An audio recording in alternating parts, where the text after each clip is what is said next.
Olá, vamos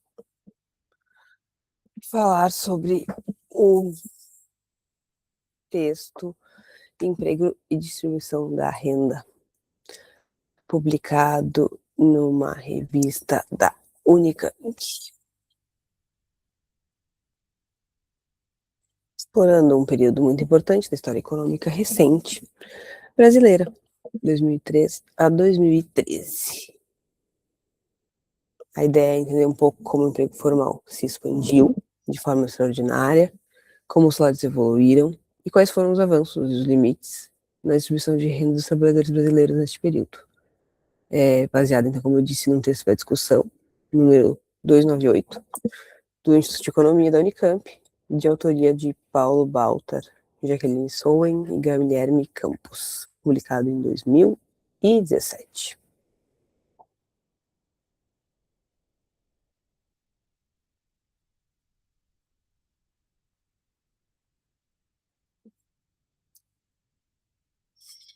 O que foi, então, este crescimento com inclusão social de que fala o texto? Primeiro, então, vamos contextualizar o período, né?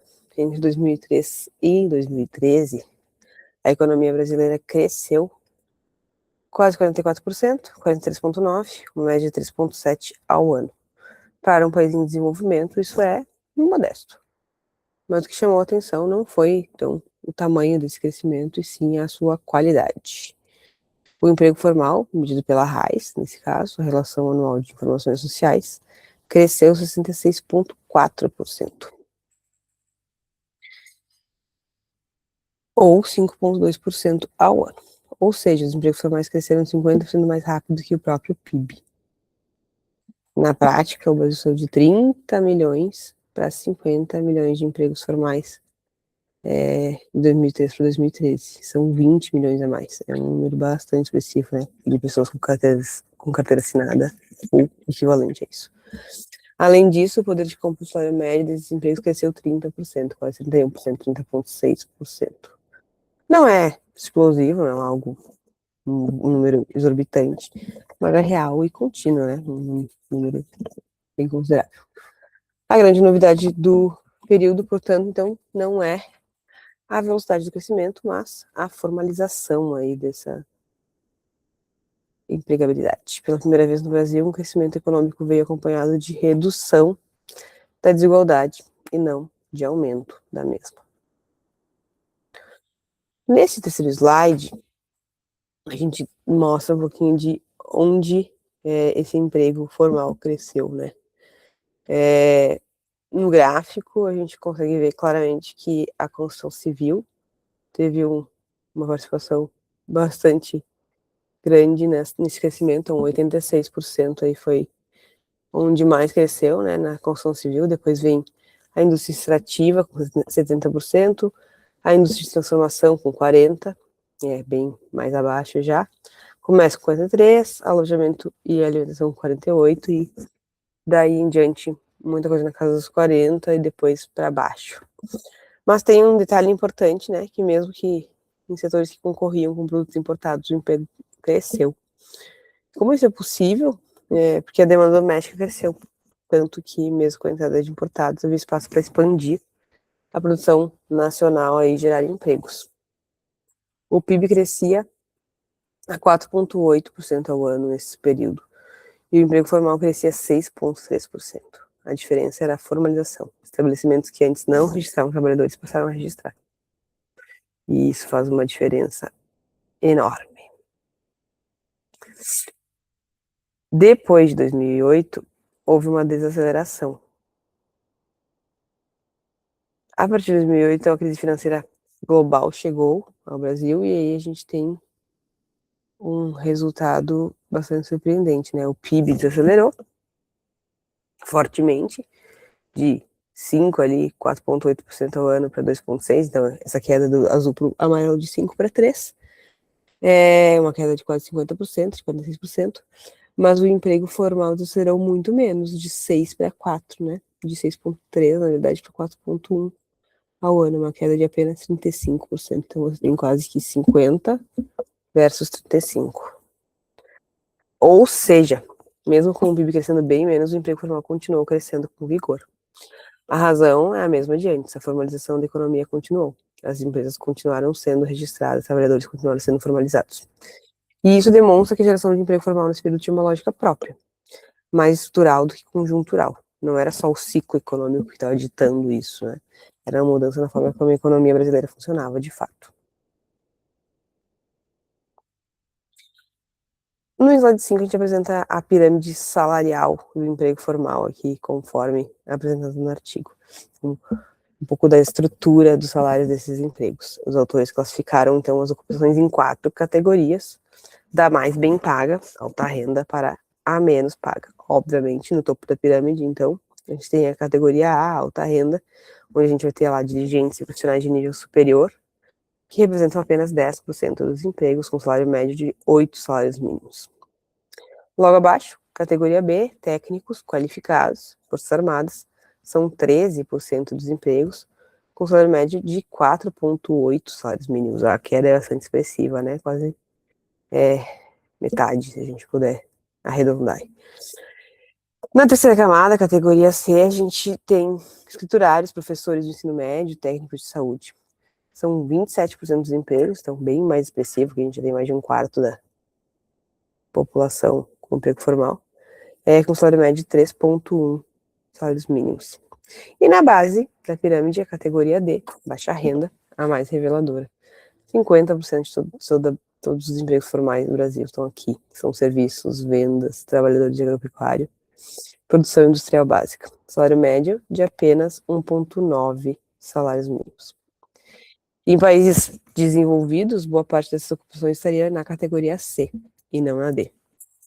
Enfim, essa é uma consequência da debilidade histórica da regulação do trabalho no Brasil.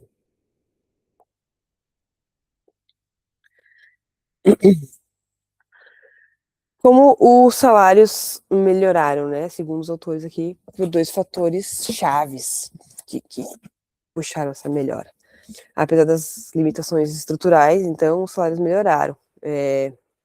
O salário mínimo teve maior aumento de poder de compra, 34% de 34,7% de poder real, de aumento de poder real entre 2003 e 2008, e mais 24% em 2008 e 2013.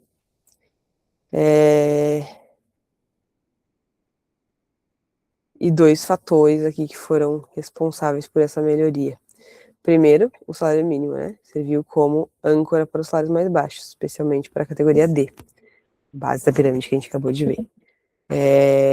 Ele é a categoria que mais se beneficiou no segundo período, aí, 2008, 2013, principalmente quando o salário mínimo subiu mais. E segundo é a negociação coletiva. Com o avanço do crescimento, as categorias profissionais passaram a obter reajustes reais, acima da inflação, com crescente frequência. Isso beneficiou principalmente as categorias intermediárias, B e C, no primeiro período. Um detalhe interessante é que a categoria de maiores salários, lá o topo da pirâmide, categoria A, foi a que teve o menor aumento de mediana salarial nos 2 períodos. Isso sugere que a expansão do emprego nessa categoria trouxe novos trabalhadores com salários abaixo da mediana anterior, puxando-a para baixo. Ampliou a categoria, mas acabou trazendo gente com salários mais baixos para dentro dela. Chegamos, então, dentro do artigo aí, a um balanço que os autores fizeram a respeito do período, assim. Vou fazer um balanço honesto. Então, houve avanços, mas também tiveram limites muito claros, né? Do lado positivo, eles apontam, então, o coeficiente de variação de salários, que mede a dispersão, que caiu de 1,57 para 1,42. A subida da mediana, que subiu mais que a média, né? Então, reduziu a assimetria. A porcentagem de empregos com salário abaixo da média, que caiu de 72 para 69, uma queda pequena, mas ainda assim uma queda. As diferenças entre as categorias A e D,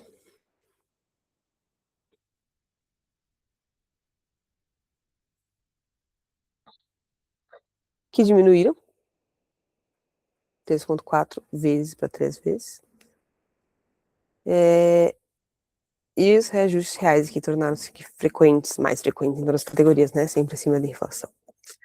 No lado dos limites, no entanto, a se reconhecer, então, que a categoria D continua com metade dos empregos formais, ou seja, a base da pirâmide sempre a maior parte das pessoas. Não há uma mudança estrutural, portanto. O desvio padrão ainda é 42% maior que a média, 2013. A dispersão setorial na categoria C não caiu, não cedeu. A regulação do trabalho permaneceu insuficiente para levar os pisos salariais das ocupações manuais ao nível das economias mais desenvolvidas. A participação aí na categoria A também cresceu pouco, né? De 8,7% para 10%. E com isso chegamos às conclusões aqui do artigo, os quais os autores elencam como mais importantes aqui 5.